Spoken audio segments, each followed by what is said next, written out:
Behind the diabolical laughter and genius-level scheming, Stewie Griffin has a dark secret. He's often the victim of his own family's chaos. From brutal beatings to hilarious humiliations, we're counting down the top times Stewie Griffin was the real victim in Quahog. In the episode Cop and a Half-Wit, Stewie gets mistaken for a girl at the mall, and that toddler takes it personally. So personal that he launches his own "I'll show them that I am a man" campaign. Excuse me, ma'am, your little girl dropped her teddy bear. What? Little girl? Did she just think I was a girl? Why would she think that? Looks like Brian is enjoying every bit of this. Meanwhile, Stewie's all set to show that he's a real man. Only the most manly thing ever. A little something called American football. No one cares. Knowing that Stewie could end up badly hurt, Brian tries to stop him from getting involved in the game. But when a parent makes fun of his size, Brian decides that maybe Stewie has a point to prove. I don't think Stewie really understood the assignment. When the coach refuses to start Stewie, Brian goes over to influence the lineup. He's too little. Little? Oh, like that car you drive over there? Let's see if it looks bigger when I throw a Sprite at it. Now that's a bad decision, and it would most likely end in disaster. All thanks to Brian's ego and Stewie's desire to prove that he is a man, he ends up a victim. But clearly, it's not such a big secret that he's just a baby. They try to hide his condition from everyone, especially Lois. And in the period, we get to witness the height of Chris's stupidity. Lois, answer the bloody phone! No. We don't need Lois. Chris, pretend to answer the phone. Hello? Mom, it's for you! What? No, damn it, Chris. In the episode Peter's Def Jam, Lois develops an allergic reaction, and Chris immediately accuses Brian of being the cause. Well, since the dog is the easy target, then why not heap the blame on him? Brian, maybe you shouldn't sleep in our bedroom for a little while. What? With that, Lois boots Brian out of his usual resting place, suggesting that he move in with Stewie. Because when the grown-ups talk, nobody cares what Stewie has to say. Brian moves into Stewie's room. His new roommate is surprisingly excited to have him. He even has a few suggestions on how they can kickstart their new partnership. Hey, what are we gonna do tonight? Oh, maybe we should watch that movie about Freud where Michael Fassbender repeatedly spanks Keira Knightley to orgasm. You saw that movie? I saw that scene. I don't think such a movie is appropriate for kids. Moving on, the new roommates quickly settle down to some board games. Scoop someone's urine from Starbucks toilet to pass drug test. Maybe Brian is a bad influence on Stewie. Don't you think so too? Bet you do. But soon enough, Stewie's room starts becoming as messy as a junkyard. Plus, Brian begins to overstep his boundaries. Barely a week into moving in with Stewie, Brian is already welcoming visitors, and his host isn't so pleased. Go away, Flea! You're not welcome here! And put on a shirt, you're 50! Actually, 54. The audacity. Well, it's not your room anymore. It's our room. Lois said so, and I'm not leaving. Wow, this is interesting. Guess he is tired of being Mr. Nice Guy. Well, that also means Brian needs to take his hygiene more seriously. With Brian refusing to move out of his room, Stewie decides to be creative. I can't sleep with that monster in here. That's the idea. I want you out. Stewie's audacious quit notice ends in a fight as his tenant refuses to vacate the room. But fortunately for both of them, before things escalate, Lois steps in to inform Brian that he could move back into their room. Well, it would have been nice to watch their brawl. Don't you think so too? When Peter wins the church raffle to spend a week in a fantasy baseball camp at Fenway Park, he chooses Lois as his partner, which means she has to place her baby under the care of one of his irresponsible siblings. Initially, she delegates the responsibility to Brian, but Meg protests against the decision. Oh, come on, Mom, really? I'm in high school, and you're still putting the dog in charge? Yeah, we all know that every one of you is unreliable, but at least Brian is the lesser evil. As Meg settles into her new role of supervisor/parent, Stewie decides to let her have a taste of what is to come. Okay, now you heard Mom say I'm in charge, so I just want to lay a few ground rules. Yep. I promise we're gonna have fun. Hey, by the way, I'm gonna flush your retainer down the toilet. Thanks, Stewie. She was starting to sound like a presidential candidate canvassing for votes. With Lois gone, Stewie, as Brian predicted, proves to be a handful for Meg, but she's ready for the disrespectful toddler. You listen to me, you little monster. I take abuse from everybody around here, but I am not. Meg might as well turn the house into a military barracks. And for once, Stewie genuinely looks sad. One could almost feel pity for him. We all had no idea Meg could be this mean. Stewie, Lois put Meg in charge, and... Brian, please, I need help. Never seen Stewie this sad. Fed up with Meg's authoritarian rule, Stewie decides to move out of the house. But the outside world isn't exactly kind to stray toddlers. Everywhere's a nightmare.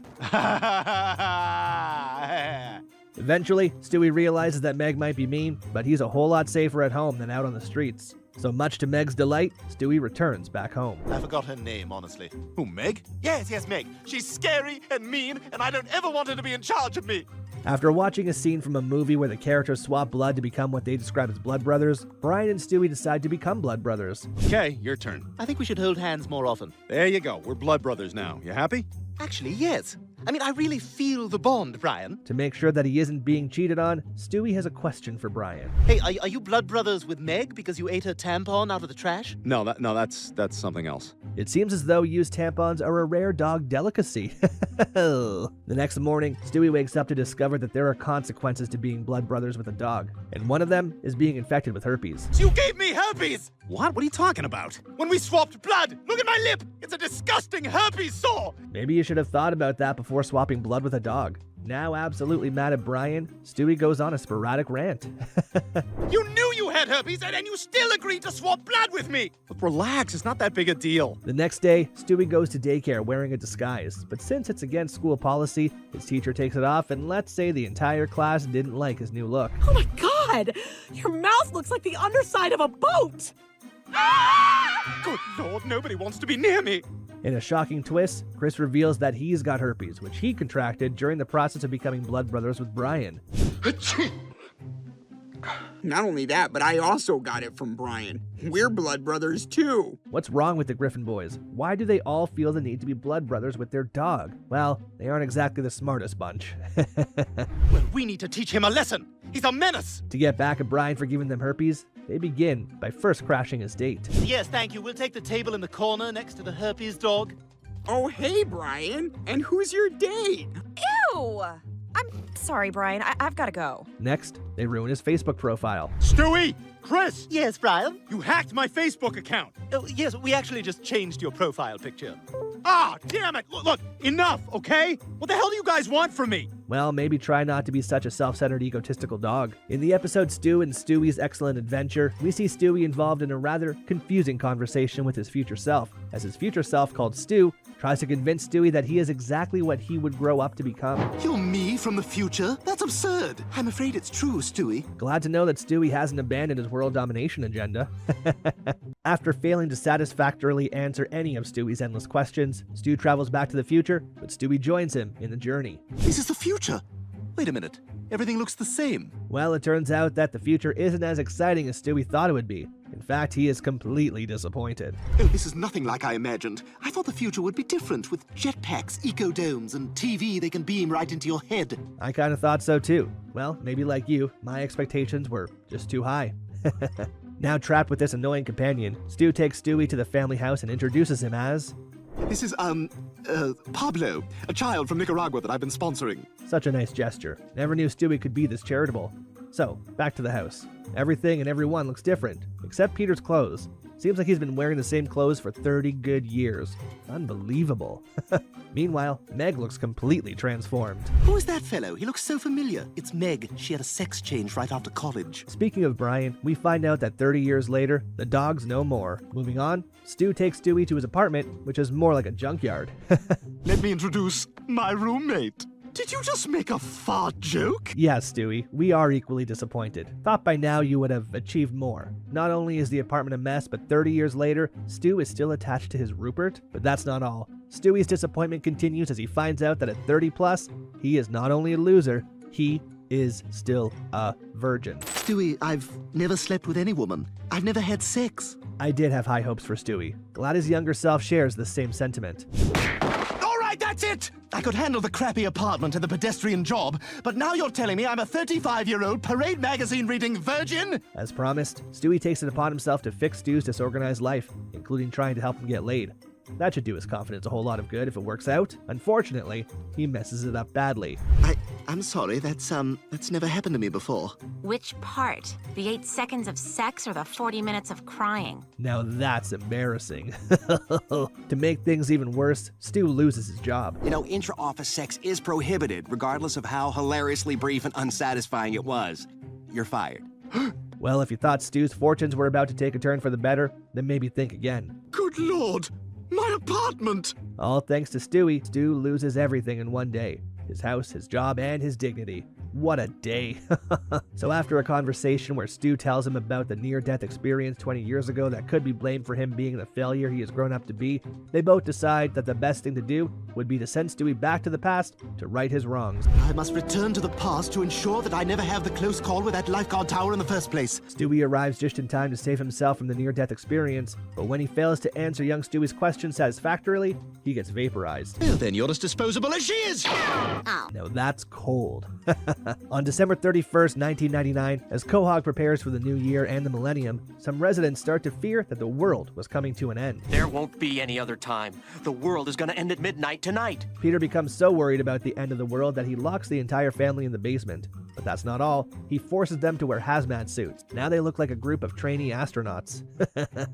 Oh dear me, yes, this is how I wanted to enter the new millennium. And shame on you, Peter, scaring the kids with your nuclear holocaust nonsense. I think he's just trying to look out for his family. As predicted by the weird-looking man in the chicken suit, a few seconds after midnight, the worldwide nuclear attack begins as missiles begin to launch themselves. Peter was right after all. Lois might need to apologize to him. We were wrong about the end of the world and you were right. Can we please just drop it? Thanks to Peter's warnings and his strict measures, they not only survive, they all make it out without being mutated, unlike Quagmire in Cleveland. With the family out of food, they drive out of town in search of Nantucket, Massachusetts, where Peter believes they would find supplies. On their way to Nantucket, they run out of gas and are forced to walk the remaining part of the way.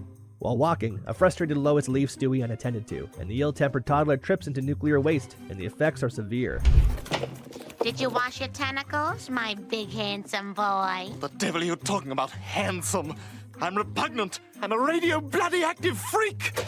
You are not so far from the truth, my little friend. In the episode 8 Simple Rules for Buying My Teenage Daughter, Meg is saddled with the responsibility of looking after Stewie when Lois and Peter go on a date. But unlike the previous episode, she isn't excited about it. Sensing just how irritated Meg is from having to babysit him, Stewie suggests an easy way out for his teenage sister. You know, Meg, if you kill yourself now, you'll probably get a full page in the yearbook. When Lois finally returns back home, Meg lets her know that in the future, she won't be available for babysitting duties. Well, you can't entirely blame her though. Babysitting Stewie is torture. Finally! Look, Mom, I've had it! I am not babysitting anymore. It's Saturday night. I could be out having a life. Why can't you just hire a real babysitter? Well, I guess we could do that. Damn! That's Peter for you, ever the irresponsible father. But we can all agree that Lois was right. Meg's life is as boring as watching a repeat episode of your least favorite sitcom. With Meg no longer an option, Lois decides to hire a babysitter. But first, she has to interview new candidates. A gente é ótima com os meninos. We couldn't run an ad that said no Portuguese, but, no Portuguese. But just as Lois is about to give up on the idea of finding the perfect babysitter, LaDawn walks in. And from Stewie's reaction, you can tell that she's perfect. Oh, hey, LaDawn. Hey, what's going on? How are you? Yeah. Well, this here? Oh, it's just my package. World keeps on spinning. I don't think LaDawn will fall for the cheap trick. Stewie absolutely loves LaDawn's company, and you can tell that he already has a crush on her. Your daddy and I are going to the movies tonight. How would you like LaDawn to babysit? Yes! Oh, I'm going to wow her tonight, Rupert. Take it easy, Stewie. She might not feel the same way. And just as predicted, LaDawn, and to Stewie's dismay, arrives with her boyfriend, Jeremy. She has no idea just how obsessed Stewie is with her. Girlfriend? Oh, what kind of sick, twisted game are you playing at? Stewie sounds a little cranky. I'll put him to bed. I think Stewie could use anger management classes. When Stewie walks in on LaDawn and her boyfriend making out, he decides that he's had enough. All right, that's it. Jeremy must be destroyed. Coming from Stewie, that's scary. Stewie goes ahead with his twisted little plan to assault Jeremy before throwing him inside the boot of Brian's car.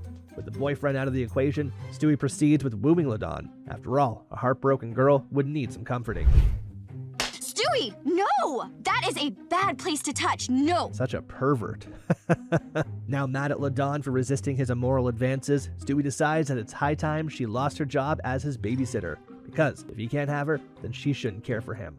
His scheme works and LaDawn's fired. But as she leaves, he realizes that he's made a terrible mistake. That serves him right. With Brian almost giving up on his ambition of being a writer after his publisher shreds and returns all the copies of his latest book due to poor sales, Brian, following Stewie's advice, decides to hurriedly write a self-help book after realizing that the #1 book in the country is a self-help. Yeah, why not? You know, if people want crap, I'll give them crap. Welcome to capitalism.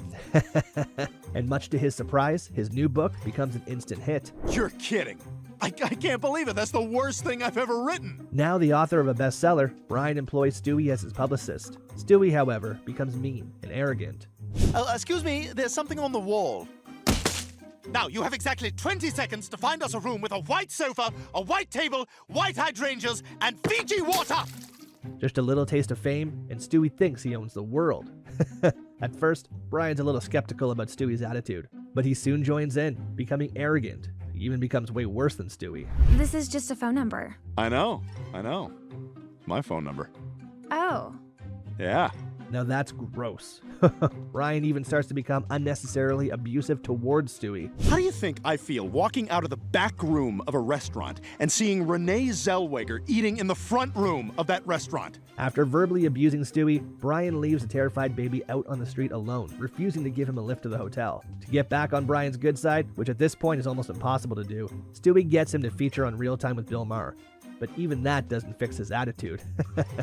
Minutes before the show begins, Brian fires his manager after Stewie makes a minor mistake. Sorry. I am done with you. Do you hear me? Done. Get out of here now. Brian, please. You're fired. I think it's safe to say that Stewie has become the biggest victim of Brian's sudden fame. Maybe he shouldn't have helped the dog become a celebrity. Brian goes to pick Stewie up from preschool when he notices just how unkempt Stewie is at the close of school. And trust Stewie, he has a few tales to tell. Really? That seems weird. Yeah, and is it normal that Miss Emily tied us all to the sink while she went out to return a birthday present? She is. Adults are stupid. The next day, Brian shows up at school, and surprisingly, Stewie was right. In fact, things are worse than he actually described. Brian heads out to the back, all determined to confront Stewie's irresponsible teacher. But when he sees her, he forgets all about his "let's make the world a better place" intentions. Excuse me, are you Miss Emily? Yeah, hi. Who are you? Brian. Oh, yeah. I should probably go back in there, see how everyone's doing, I guess. We can't totally blame Brian for his change of agenda. Stewie's teacher is hot, so why not? The next day, for some strange reasons, well, not so strange, Brian shows up again at Stewie's school. Only this time, he's got all sorts of reasons as to why Miss Emily is the perfect teacher for the kids. Whose side are you really on, Brian? Because it's definitely not on Stewie's. Given how many times Stewie has tried to kill his mom, you would think he's been fighting to be independent all along. Later that day, Stewie comes home with his arm dislocated after he was assaulted by his teacher. But Brian, who's more interested in seeing Miss Emily naked, could care less what happened to Stewie. I'm gonna tell Mom. Mom! You are not going anywhere. I finally have a date with Miss Emily tomorrow, and I'm not going to let you or anybody else get in my way until I have seen every inch of her naked. Do you even hear yourself? Now Brian's just being selfish. All this because he wants to go on a date with Miss Emily? Brian can't be trusted. During winter in Quahog, Stewie decides to build a snowman when Brian plays a fast trick on the naive toddler. Hey, check it out. Lemon snow. What? Yeah, that stuff's delicious. Lemon snow? Well, let's all pretend we don't know Brian's baiting Stewie to taste his urine. Ah! That's not lemon! No, it's not. Poor Stewie. By now he should know that Brian's not one to be trusted. Meanwhile, Stewie's streak of bad luck continues as his grandfather comes to take him for the weekend. That should be a good thing, right? Well, not in this case. On their way, Carter falls asleep while driving. Stewie's attempt to alert his granny to the oncoming danger falls on deaf ears, mostly because she doesn't understand a word he says. But more than that, she wasn't really paying attention to him, because she had more important things to do. Important things like knitting. Hey, wake up! Wake up! You, lady, wake him up! What happened? Where are my knitting needles? Eventually, they end up in an accident, and Stewie ends up with accidental earrings. That's if his grandma's knitting needles qualify as jewelry. Dude, bad news. You're dead. The fact that she was more concerned about her knitting needles than the baby in the back seat shows just how much his grandparents care about Stewie. Such a loving family. You see, Stewie hasn't always had it good. In some episodes, he's been the victim. Hope you enjoyed the video. Drop a comment below telling us your favorite episode or character. Also, like and subscribe to the channel for more amazing moments in the city of Quahog. Until our next video, take care.